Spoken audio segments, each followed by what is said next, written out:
যার জন্য তোমার রক্ত তুমি পানি করলা গোলাপ, কিন্তু তোমার সঙ্গে নয়, কিন্তু তোমার এক পয়সার উপকারে আসবে না। ঠিক না বেটি? আরেকজনের বাড়িতে, আরেকজনের জমিতে, আরেকজনের জায়গাতে যদি তুমি সুন্দর বিল্ডিং বানাও, আজ নয় কাল এটা ভেঙে ফেলবে। সরকারি রাস্তায় যদি মার্কেট করে থাকবে না, ভাঙবে। কারণ এই জায়গাটা আমার নয়, এটা আরেকজনের জায়গা। জুড়ে বলুন ঠিক না বেটি? এই জন্য তো কবি বলেন, পরের জায়গা পরের জমি ঘর বানিয়ে আমি রই, পরের জায়গা পরের জমি ঘর বানিয়ে আমি রই, আমি তো সেই ঘরের মালিক নই।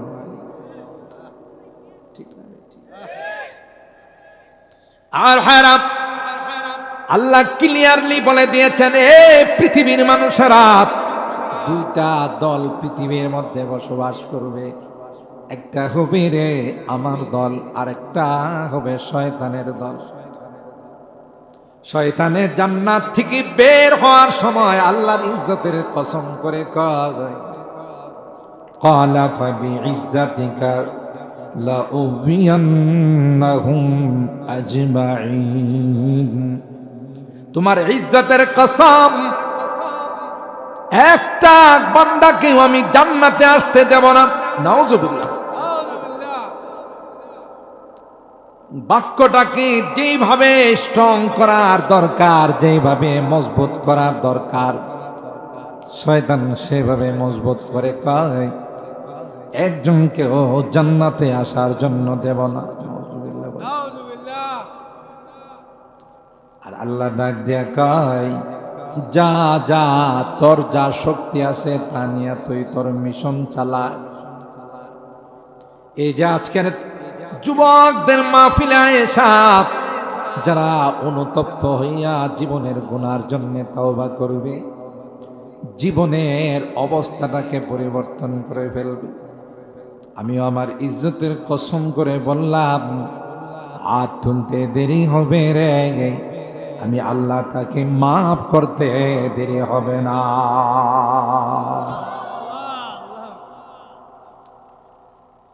আমার ভাইরা, এই জন্য আল্লাহ কোরআনে কারীমের মধ্যে ক্লিয়ারলি জানাই দিয়েছেন, ইয়া আইয়ুহান নাস ইন্না ওয়াদাল্লাহি হাক্ক ফালা তাগুররান্নাকুমুল হায়াতুদ দুনিয়া ওয়ালা ইয়াগুররান্নাকুম বিল্লাহিল গারুর। হে পৃথিবীর মানব সকল, ওয়াদা দুই দিক থেকে হবে। একটা হবে আমার দিক থেকে, আর একটা হবে শয়তানের দিক থেকে। শয়তানে যত ওয়াদা করব সব ডাহা মিথ্যা, কারণ হের জন্মের মধ্যে দোষ আছে। সমাজের মধ্যে যদি কেউ খুব খারাপ হয়, দুষ্ট হয়, অনেকে কয় না যে মনে হয় একটু সমস্যা আছে, গোড়াতে সমস্যা আছে, জাতে সমস্যা আছে। ওয়াকানা মিনাল জিন, এটা তো লেবাস আবাস, পোশাক আশাক লাগায়া বুজুর্গ সাজে, আল্লাহওয়ালা সাজে, আসলে তো জাতে কাফের। শয়তান জাতে কি? কাফের। কিন্তু লম্বা জুব্বা লাগায়া, পাগড়ি পগড়ি লাগায়া বুঝাইছে যে আমি সবচেয়ে বড় বলি। আসলে এটা তার আসল পোশাক না, এটা ধোঁকা দেওয়ার পোশাক। এটা হলো শয়তানের আসল চরিত্র। এইভাবে হতে হতে সে তাউসুল মালাইকা, মুআল্লিমুল মালাইকা, পরিবাপ্তি ফেরেশতাদের সে টিচার হয়ে গেছে, শিক্ষক হয়ে গেছে। কিন্তু ভিতরটা কি ছিল না? পরিষ্কার ছিল না। নিজের অপরাধের কারণে, নিজের পাপের কারণে বেয়াদবির কারণে, আল্লাহর সঙ্গে নাফরমানি করার কারণে আল্লাহ বলেন ফাখরুজ মিনহা ফাইন্নাকা রাজিম, বের হ। খবিশ কোথাকার, নাফরমান কোথাকার, মরদুদ কোথাকার, বিতাড়িত কোথাকার। ওয়া ইন্না আলাইকা লা'নাতি ইলা ইয়াউমিদ্দিন, তোর উপর আমার অভিশাপ কিয়ামত পর্যন্ত। সন্তান দুই রকমের হয়। কিছু সন্তান হলো মা বাবা যদি রাগ করে, বুঝে যে আমার দুনিয়াও বরবাদ পরকালও বরবাদ, এই জন্য ভুল করলে মা বাবার কাছে যায় ক্ষমা চায়, যে বাবা আমি বুঝতে পারছি না, আম্মা আমি বুঝতে পারছি না, আব্বা আমি বুঝতে পারছি না, আমারে মাফ করে দেন। ঠিক না? এটা হলো আসল সন্তান। ভুল হতেই পারে, কিন্তু ভুলের পরে ক্ষমা চাওয়া এটা হলো আদম সন্তানের বৈশিষ্ট্য। সুবহানাল্লাহ। আবার কিছু দেখবেন অপরাধ আর ভুল হয়ে গেলে মা বাবা যদি রাগ করে, উল্টা হেও তর্ক করে। আছে না চাঁদপুরে, আনন্দপুরে, ব্রাহ্মণবাড়িয়াতে, এই তুই বাইরো, আমার বাড়ির থেকে বাইরো, তুই আর কোনোদিন আমার বাপ বলে ডাকিস না। হে যদি আদম সন্তান, তাহলে কি কইত? ভুলে গেছে, আমি আর জীবন আমার এবারের মতো মাফ করে দেব। কিন্তু যখন উল্টা তর্ক করে, আবার মুখে মুখে কথা কয়, বোঝা গেল এটা শয়তানের চালা। হযরত আদম, আল্লাহ বললেন আদম হাওয়া তোমরা জান্নাতে থাকো, জান্নাতের যে কোনো ফল খাও, কোনো নিষেধ নাই রে, যেখানে ইচ্ছা সেখানে বিচরণ করো যাও, কিন্তু ওয়ালা তাকরাবা হাযিহিশ শাজারা ফাতাকুনা মিনাজ জালিমিন। ওই গাছটার ফল খাওয়া তো দূরের কথা, ওইটার ধারে কাছেও কিন্তু যাওয়া যাবে না।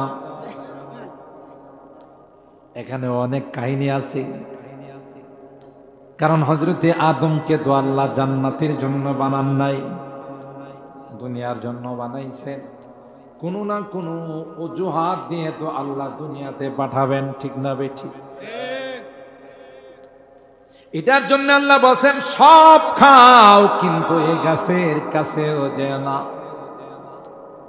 আর আল্লাহ জানে না করলেও যাইব, না করলেও যাইব। মানুষকে যে জিনিসের প্রতি মানুষকে বারণ করা হয়, নিষেধ করা হয়, দেখবেন এটার প্রতি মানুষের আকর্ষণ বেশি থাকে। আমি যদি এখন আপনাদেরকে বলি যে আপনারা কেউ এখান থেকে বেরিবাদে যায়েন না, একটু সমস্যা আছে, একে একে দেখবেন আমারে ফালায় পুরা প্যান্ডেলটা খালি হয়ে গেছে। একজন আরেকজনকে বগিরি হুজুর জিতু খুশি হয়ে যাইতে না করছে, মনে কিছু শিক্ষায় বড় অজনম নেই কথা কয়। কি জন্য? এটা মানুষের স্বভাবগত ব্যাপার। যেই জিনিস নিষেধ করা হয় এটার প্রতি মানুষের আকর্ষণ। যদি এখন আমি আপনাদের মা বলি যে কালকে সকাল পর্যন্ত কেউ দারমা বাজারে যায় না, মজলিশপুর বাজারে কেউ যায় না, নৌকা একটা ভাড়া করলো, কয়েকজন যে বলছে হুজুর জিতু না করছে, ওখানে কি আছে একটু দিক। এটা হলো মানুষের সৃষ্টিগত স্বভাব। যেই জিনিস নিষেধ করা হয় ওইটার প্রতি মানুষের আকর্ষণ বেশি থাকে। কথা বলেন ঠিক কিনা?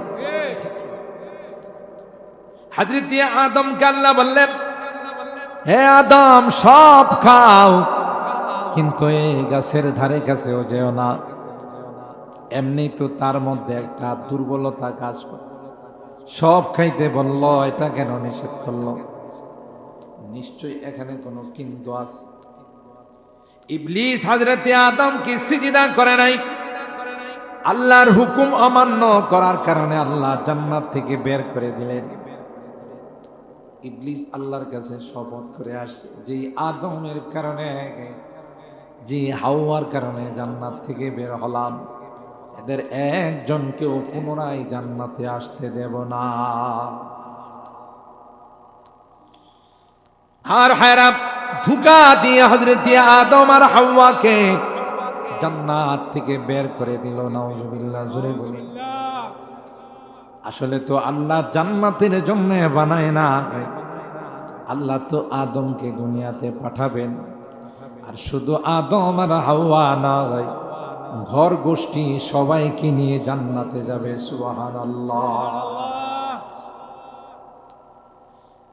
এই জন্য আল্লাহ বলেন, ইয়া আইয়ুহান নাস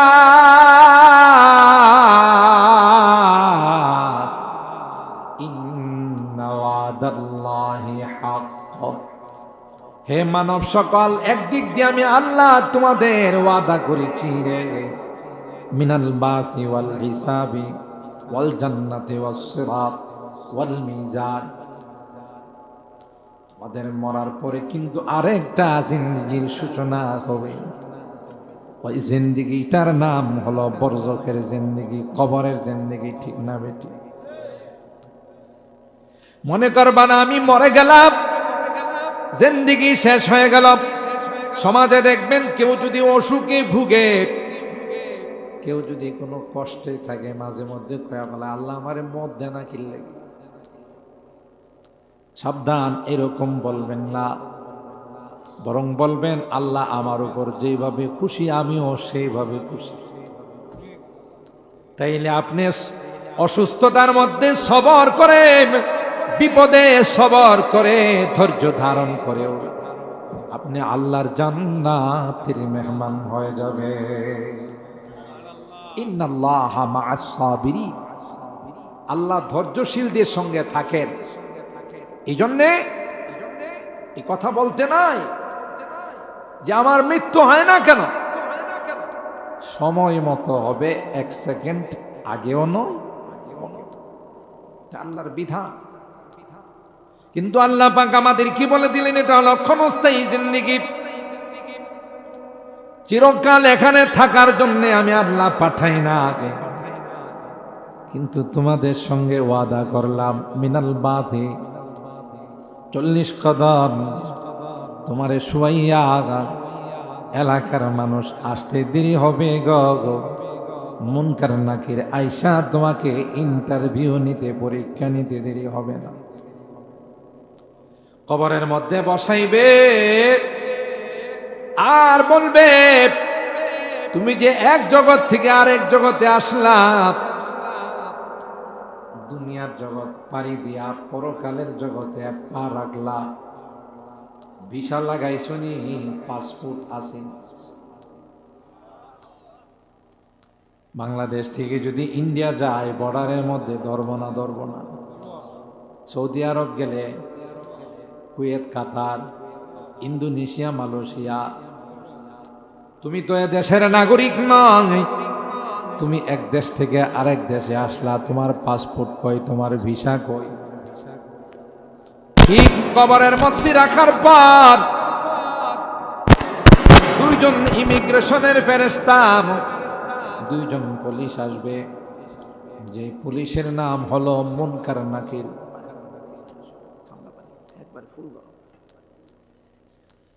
মুনকার নাকির বলবে, মার রব্বুক, এ ভাই তুমি যে দুনিয়ার জিন্দেগি থেকে বরজখের জিন্দেগিতে আসলা, কবরের জিন্দেগিতে আসলা, পাসপোর্ট কই রে, ভিসা কই?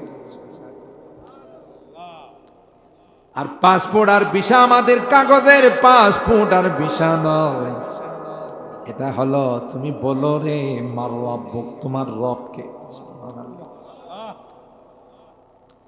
যারা নেককার দিনদার আল্লাহওয়ালা, বলতে দেরি হবে রে, জবাব দিতে দেরি হবে না।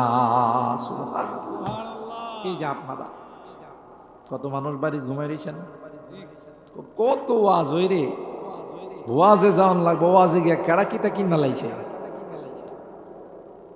কয়টা বাড়ি ওড়াই লাইছে, কয় লক্ষ টাকা কামাই লাইছে, কয় না? এদের কলম নষ্ট হয়ে গেছে। ভালো জিনিস তাদের কাছে খারাপ লাগে, খারাপ জিনিস ভালো লাগে। ঠিক না বেঠিক? বুঝতে হবে যে কলবের মধ্যে সমস্যা হয়ে গেছে। আর যাদের মাহফিল ভালো লাগে, নসিহত ভালো লাগে, কোরআনের আলোচনা ভালো লাগে, দ্বীনের কথা যাদের ভালো লাগে, বুঝতে হবে যে দিলটা এখনো পরিষ্কার আছে। সুবহানাল্লাহ। এই জন্য মুনকার নাকির আইসা প্রশ্ন করতে দেরি হবে।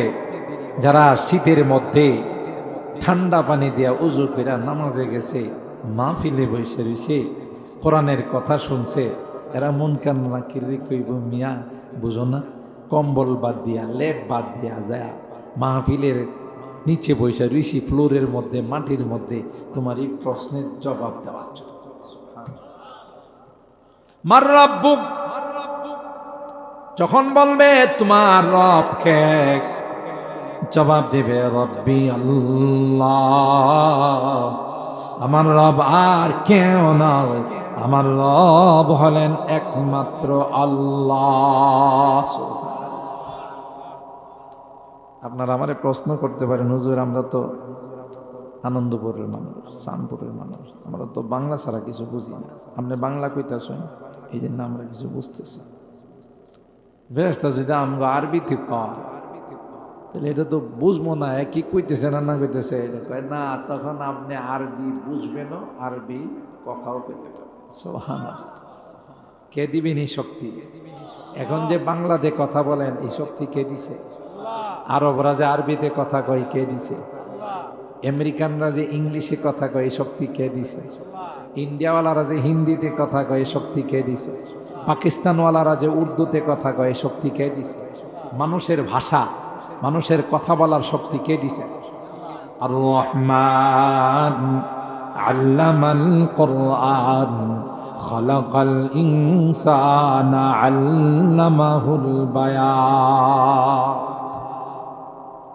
আল্লাহ বলেন, আমি তোমাদেরকে শুধু বানিয়ে ছেড়ে দেই নাই, কে কোন ভাষায় কথা বলবা, কে কোন জুবান দিয়ে কথা বলবা, এটাও আমি আল্লাহ তোমাদেরকে শিখাইছি। ওয়ামিন আয়াতিহি খালকুস সামাওয়াতি ওয়াল আরদ ওয়াখতিলাফু আলসিনাতিকুম ওয়া আলওয়ানিকুম ইন্না ফি যালিকা লাআয়াতিন লিল আলিমিন। আল্লাহ বলেন, একরকম বানাই নাই। আজকের এই মাহফিলে যারা উপস্থিত হয়েছে, একজনের চেহারার সাথে আরেকজনের চেহারার মিল নাই, আছে? আঙ্গুলের ছাপ নেয় না দলিল করতে গেলে, আঙ্গুলের টিপ দেন, টিপ দেন, এটা বুঝেননি কি লাগে? এটা ইংলিশে বলে ফিঙ্গার, ফিঙ্গার চাপ।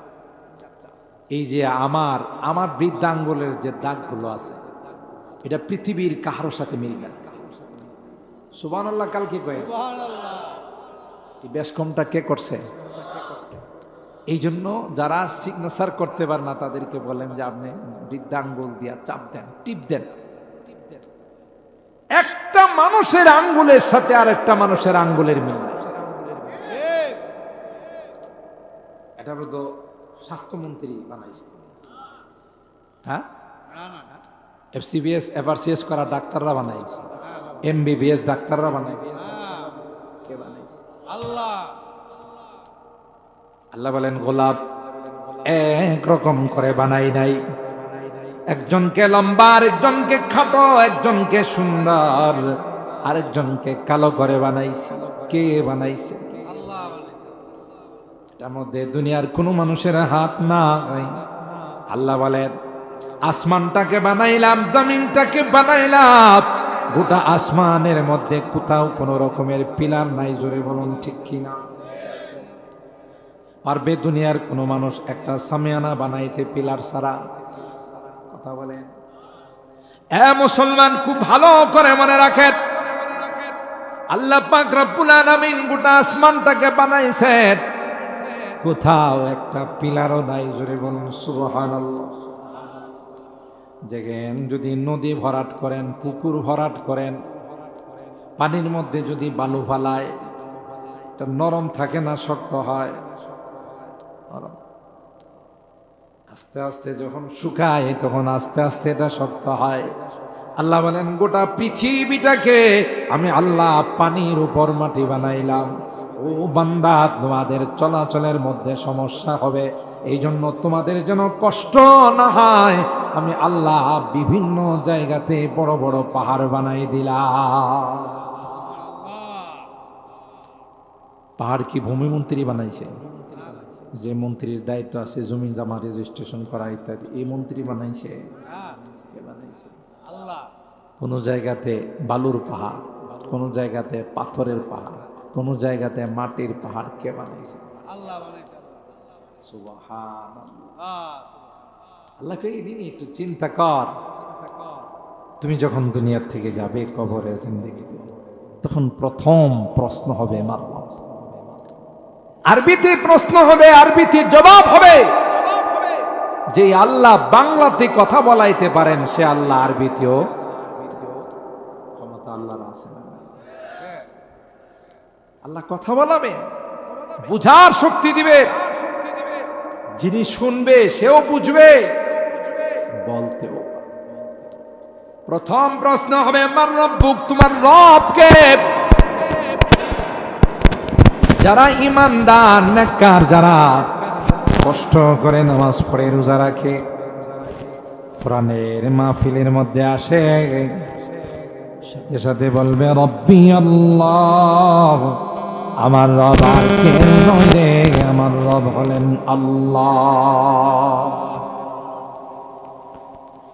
দ্বিতীয় নাম্বার প্রশ্ন হবে ওমা দীনুক, তুমি কি হিন্দু ধর্মের ছিলে, নাকি বৌদ্ধ ধর্মের ছিলে, নাকি খ্রিস্ট ধর্মের ছিলে, নাকি ইহুদি ধর্মের ছিলে? কোন ধর্ম ছিলে? তোমার ধর্মের নামটা কো। যারা মুসলমান আমরা সুজা বলে ফেলবো দীনিয়াল ইসলাম। কি বলবো? আমাদের ধর্ম হলো ইসলাম। তিন নাম্বার প্রশ্ন করবে ওয়ামান হাদার রাজুলুল্লাযী বুইসা ফীকুম। প্রত্যেকটা ইমানদারের কবরের সঙ্গে রওজায়ে পাকের কানেকশন হয়ে যাবে, রওজায়ে পাকের সম্পর্ক হয়ে যাবে। ইশারা করে বলবে চিননি রে, তিনি কে রে, একটা আবার তাকাইয়া দেখ। আল্লাহর কসম, যারা পয়গম্বরের সুন্নতের অনুসরণ করছে, আল্লাহর পয়গম্বরের দিন যারা মানছে, তারা দেখতে দেরি হবে আর বলতে দেরি হবে না, তিনি আর কেউ নন, তিনি হলেন আমার প্যারা নবী মুহাম্মাদুর রাসূলুল্লাহ সাল্লাল্লাহু আলাইহি ওয়াসাল্লাম। এবার ফেরেশতারা বলবে ওকে, ঠিক আছে, তোমার ইমিগ্রেশন পরীক্ষায় তুমি পাস। সুবহানাল্লাহ বলে। রেজাল্ট দিতে দেরি হবে, আসমানের মালিক ডাক দিতে দেরি হবে না। ওয়ানাদা মুনাদিন মিনাস সামা আন সাদাকা আবদি, আমার বান্দা আমার বান্দি ইন্টারভিউর মধ্যে 1 নাম্বার করছে। সুবহানাল্লাহ। ফেরেশতাদের আল্লাহ ডাক দিয়া বলবে ফেরেশতারা, এই আনন্দপুরের মানুষ, চাঁদপুরের মানুষগুলো বড় নিষ্ঠুর রে, বড় নির্দয় রে, বড় পাষাণ হৃদয়ের মালিক। এরা তাদের আপনজন কি শীতের মধ্যে মাটির নিচে কোনো বিছানা দেয় না, গাই কোনো রকমের কোনো লেপ তুষক দেয় নাই। কথা বলুন ঠিক না? খালি মাটির মধ্যে তাকে শোয়াই দেয়া চলে গেছে। তাই দেরি করো না, আমার বান্দা পরীক্ষায় যেহেতু পাস, আমার বান্দাকে জান্নাতি গালিচা বিছাই দাও।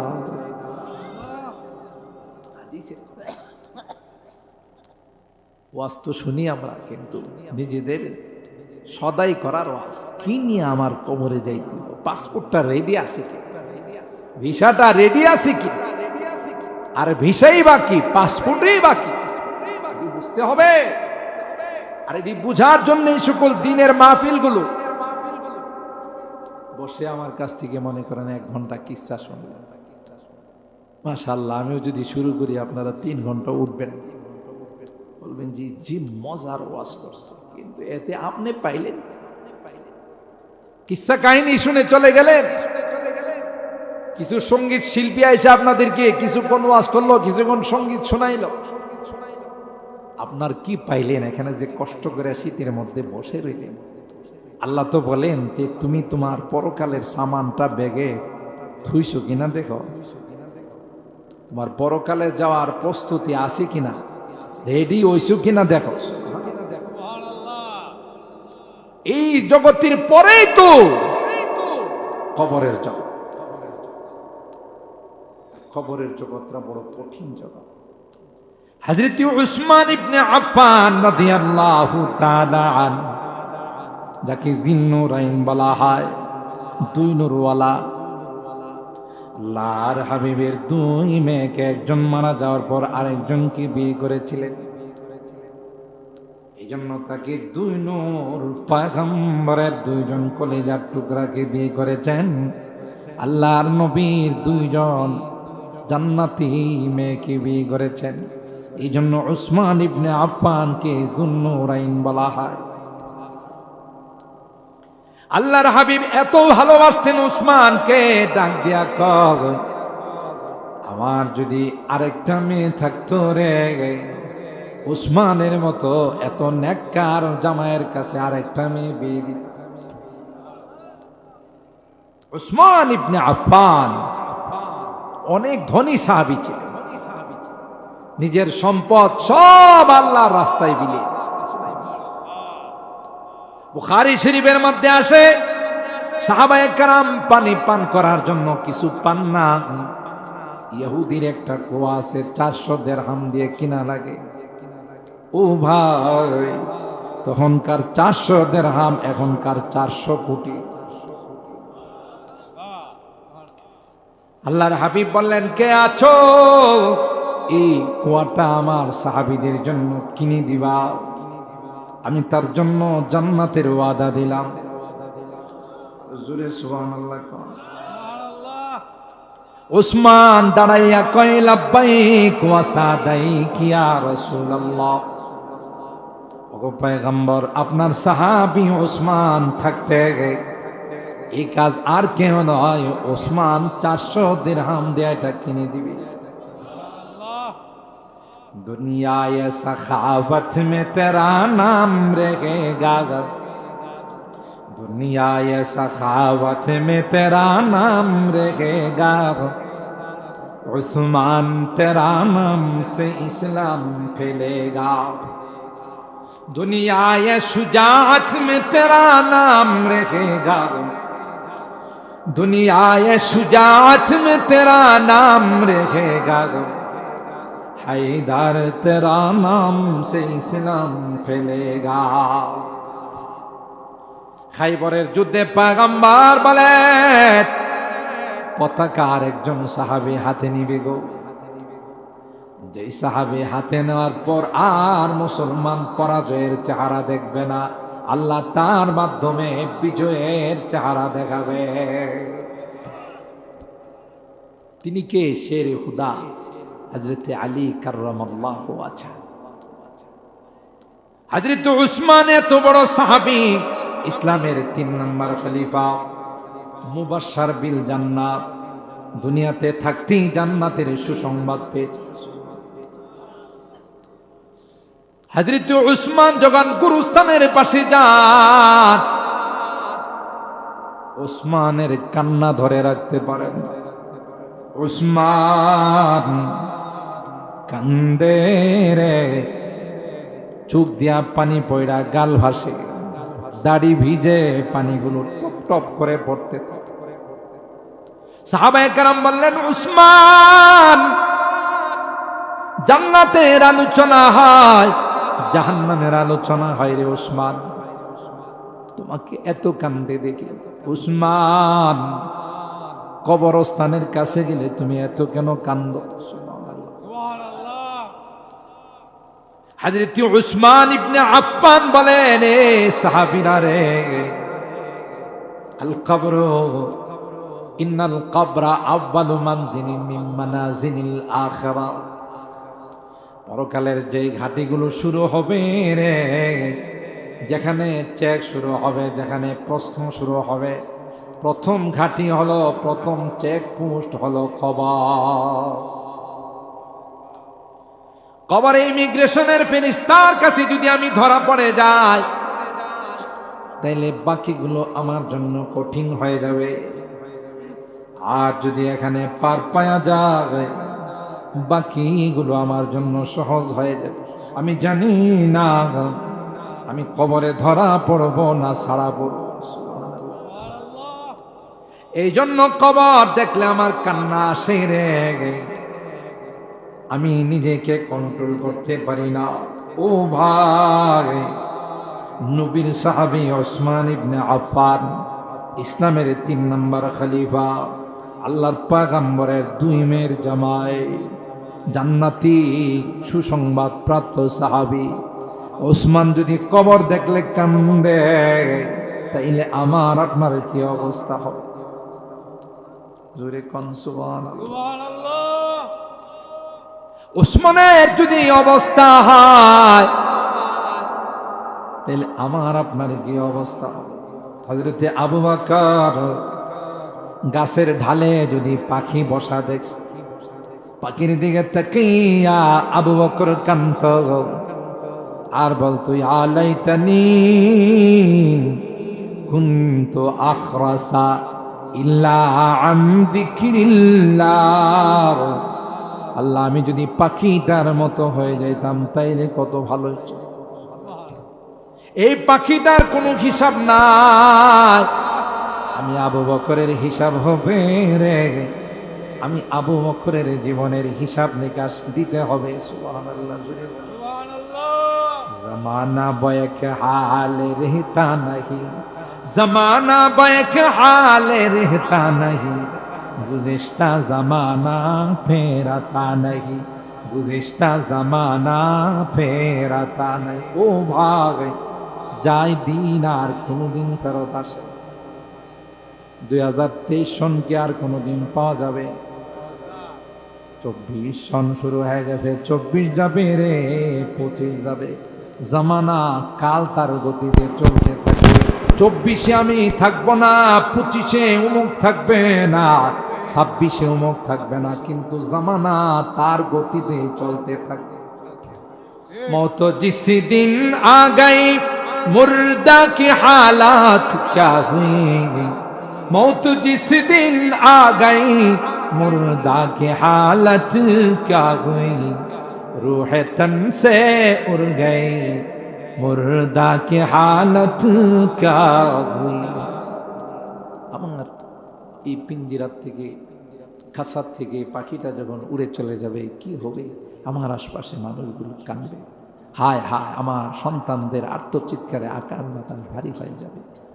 বন্ধু বান্ধব আত্মীয় স্বজনের কান্নায় কান্নার রুল পড়ে যাবে, কিন্তু আমাকে কেউ রাখতে ঠিক না? ঠিক। मौत जिस दिन आ गई मुर्दा की हालत क्या हुई, रूह तन से उड़ गई है मुर्दा की हालत क्या हुई। ওই তুই তের অতীতের ইতিহাস তালাশ করে দেখো, অতীতের ইতিহাস তালাশ করে দেখো, কারণ ছিল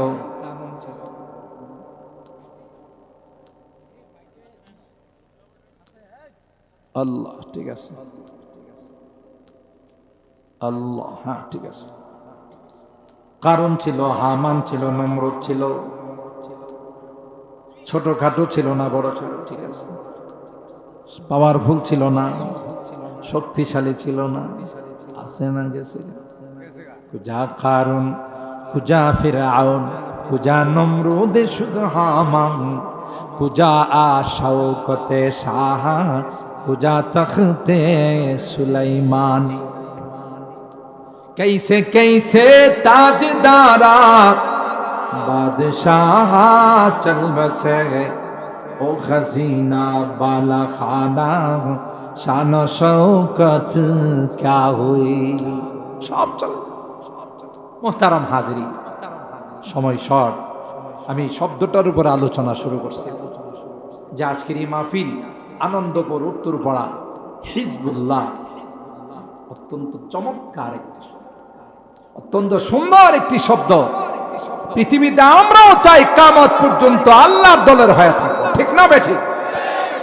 কার দলের হব না? বলুন বলুন, কার দলের?